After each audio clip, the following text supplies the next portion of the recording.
We advance to yet another item supposedly plagued by a dreaded curse.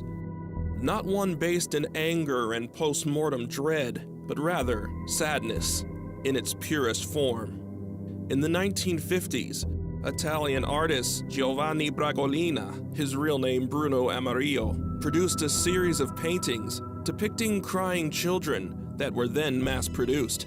The prints found particular success in England through the years, but the one we're referring to today is this one. It's a straightforward piece. A child stares off to the side with tears running down his face, evoking a feeling of melancholy or despair.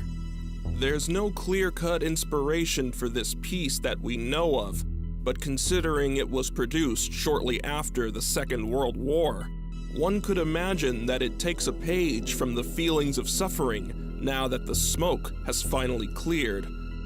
By the time the legend of its supposed curse was discovered, the artwork had already been available for about 3 decades. In 1985, a firefighter from Yorkshire named Peter Hall came forward to the popular English tabloid paper, The Sun, with an interesting story connected to the painting.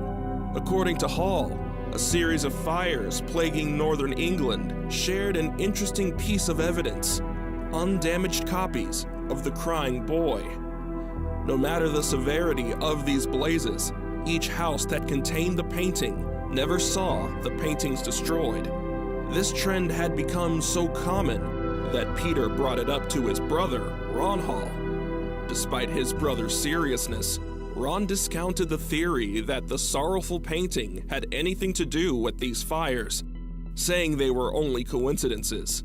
In fact, to prove this was all a hoax, Ron went out of his way to purchase a print of his own and placed it in his Swallownest, South Yorkshire home. But it wouldn't be long before he himself learned the hard way. Ron Hall's home became yet another building claimed by fire, supposedly from the painting.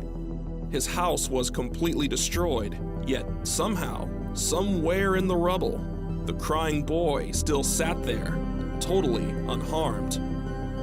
Furious by his loss and that the curse was apparently real, Ron Hall stomped the painting as hard as he could.